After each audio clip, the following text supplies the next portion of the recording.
स्वागत है आप सभी का आपके अपने चैनल मिथिला एडुदीप में। आज हम आए हैं एक नए अध्याय के साथ जिसका नाम है सुर का पद, जिसका नाम है सुर दास का पद। यह सूरदास का पद है जो दिगंत भाग 2 12वीं के लिए है। जो हमने इससे पहले कड़बक पढ़ाया था। कड़बक के बाद यह सूरदास का पद है और इसके बारे में हम जानेंगे कि आखिर सूरदास का जो पद है वह जो हमें भावार्थ उसका मिलेगा। अगर हमारी परीक्षाओं में पूछा गया है तो हम उसका जो भावार्थ किस तरह से देंगे, इस स्थिति को स्पष्ट हम कैसे करेंगे, तो हम इसका आपको भावार्थ बताएंगे, समझाएंगे। और यह सूरदास का जो पद है वह सबसे पहले आप ये जान लीजिए कि सूरदास जो है वात्सल्य रस के कवि हैं। वात्सल्य रस के कवि हैं। वात्सल्य मतलब होता है जैसे माता और पुत्र का प्रेम, पिता और पुत्र का प्रेम, मतलब जो छोटे बच्चे होते हैं और एक बड़े लोग उनको जो स्नेह करते हैं, मतलब बच्चे की बचपना अवस्था जो है प्रकट करने में वात्सल्य रस सहायक होता है। तो आज जो हमारा चैप्टर है वह सूरदास का पद है और इसमें जो पूरी पद पंक्ति है उसके माध्यम से हम जानेंगे कि किस तरह से माँ यशोदा और कृष्ण का वर्णन है, कि किस तरह से माँ यशोदा अपने पुत्र कृष्ण को जगाती हैं, कैसा कैसा उदाहरण देती हैं, इसको हम लोग जानेंगे आज के क्लास में। तो देखते हैं।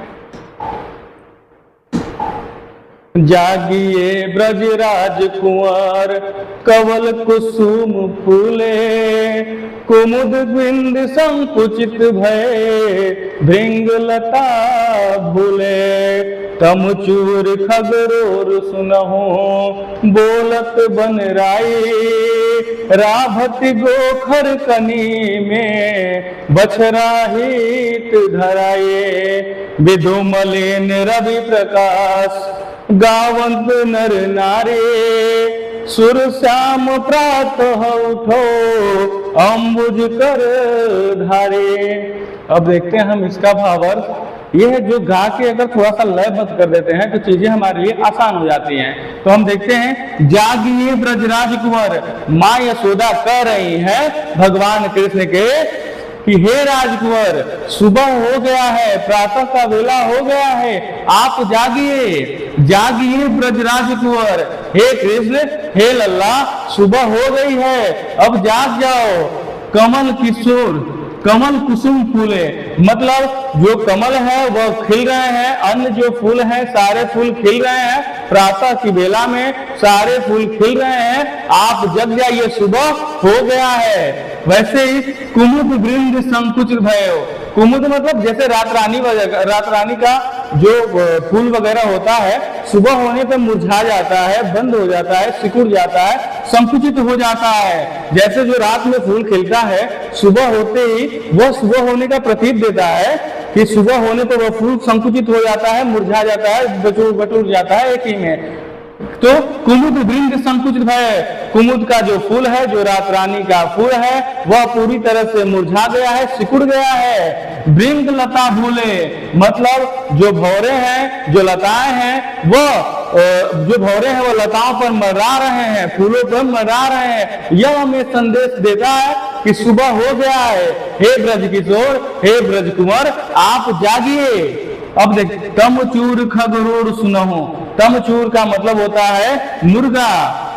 मुर्गे बोल रहे हैं, सुबह कुकड़ू को बोल रहे हैं कि जगिए, सुबह हो गया है। खगरोर सुनहु, पक्षियों की आवाजें सुनिए, पक्षियों को कोलाहल सुनिए। बोलत बन रही, जैसे पक्षियों का झुंड पेड़ पर बैठ के चहचहाता है, एक साथ आवाज निकालता है, तो सुबह सुबह का बेला में पक्षी पेड़ पर बैठ के एक साथ एक ही स्वर में कोलाहल मचा रहे हैं, चिल्ला रहे हैं, चहचहा रहे हैं। इसका मतलब है कि सुबह हो गया है। हे ब्रजराज कुंवर, आप जगिए, सुबह हो गया है। इसमें देखिए हमारे पास उदाहरण, ये उदाहरण के माध्यम से जो है माँ यशोदा अपने लल्ला को जगाने का प्रयास कर रही है। पहला उदाहरण दे रही हैं कि जो है फूल, जो कमल के फूल हैं, जो फूल हैं, अन्य जो फूल हैं, वह खिल चुके हैं, आप जागिए। जो रात रानी का पौधा है, वह जो फूल है रात रानी का, वह मुरझा गया है, आप जागिए। भृंग लता मतलब जो भौरे हैं, लताओं पे मरलाने लगे हैं, आप जागिए।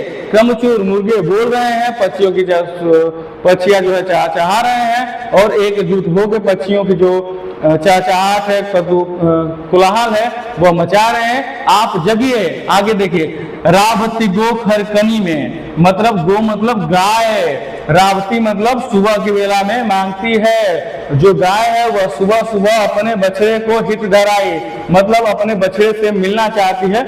यह सुबह होने का संकेत है कि जो गाय है वह मांग रही है कि हम मुझे बछड़े को दीजिए, बछड़े से हमारा मिलन कराइए। यह संदेश है कि सुबह हो गया है। विधु मलिन रवि प्रकाश, विधु मलिन रवि प्रकाश, विधु मतलब होता है चंद्रमा,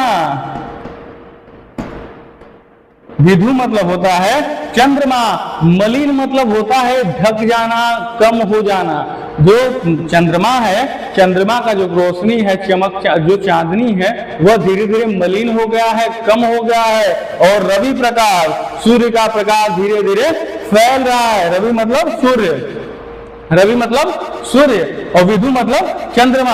चंद्रमा का प्रकाश मलिन हो रहा है, कम हो रहा है, और जो सूर्य का प्रकाश है धीरे धीरे तेज हो रहा है, बढ़ रहा है। और गाँवत नर नारी, और सारे नर नारी सुबह सुबह भोर की वेला में गीत गा रहे हैं। सूर श्याम प्रातः उठो, हे सूर्यदास जी कह रहे हैं कि हे श्याम, आप प्रातः की बेला में जग जाइए। अंबुज करधारी, और हे ब्रजराज कुंवर, आप अंबुज को मतलब जो है कमल को धारण करने वाले, आप जगिए। कमल को धारण करने वाले आप जगिए। कह रहे हैं कि जागिए ब्रजराज कुंवर, हे ब्रजराज कुंवर आप जागिए। सुबह का बेला है, सुबह हो गया है, आप जागिए। कमल कुसुम फूले, मतलब कमल के जो फूल हैं वह खिल चुके हैं। कुमुद वृंद संकुचित भय, मतलब जो रात रानी के फूल हैं वह मुरझा गए हैं, कम हो गए हैं, सिकुड़ गए हैं। भृंग लता भूले, और जो भौरे हैं वह लताओं पे मर्रा रहे हैं। यहाँ पे तमचूर खगरोर सुनो, तमचूर मुर्गे आवाज दे रहे हैं, पक्षी जो है चहचहा रहे हैं, और बोलत बन रहा है। पक्षियों का एक झुंड पेड़ पर बैठ के चहचहा रहा है, कोलाहल मचा रहा है। रावती गो खरकनी में, बछड़ा हित धराई, और गो मतलब गाय, गाय जो है सुबह सुबह आवाज दे रही है, पुकार रही है अपने बछड़े से मिलने के लिए। विधु मलिन रवि प्रकाश, मतलब विधु मतलब होता है चंद्रमा, मलिन मतलब कम होना, छिप जाना, या जैसे चंद्रमा का जो चांदनी है, जो प्रकाश है, वह धीरे धीरे मलिन हो रहा है, कम हो रहा है। और रवि प्रकाश मतलब जो सूर्य का प्रकाश है, जो सूर्य का तेज है, धीरे धीरे बढ़ रहा है। गावत नर नारी, और सुबह की बेला में सारे नर नारी गीत गा रहे हैं। हे ब्रजराज कुंवर आप जग जाइए, सुबह हो चुका है। असुर श्याम प्रातः उठो, सूरदास जी कह रहे हैं कि हे श्याम, हे कृष्ण आप प्रातः उठिए। अंबुज करधारे, और हे अंबुज को धारण करने वाले, हे कमल को धारण करने वाले, आप सुबह उठिए। आप सुबह उठकर और कमल को धारण कीजिए। अगर इसका भावार्थ आपको समझ में आ गया है तो ठीक है, अगर नहीं आया है तो फिर एक बार और हम बताने का प्रयास करेंगे, सरल शब्दों में बताने का प्रयास करेंगे। ये पद जो है पद एक है, इसमें जो सूरदास का पद है, सूरदास का जो पद है वह दो भाग में है। तो दो भाग में है, ये पहला पद है, और इसके बाद जो हमारा दूसरा वीडियो होगा वह हमारा दूसरा पद का हम भावार्थ बताएंगे। अगर ये वीडियो आपको अच्छा लगे तो वीडियो को लाइक करें, चैनल को सब्सक्राइब करें। धन्यवाद।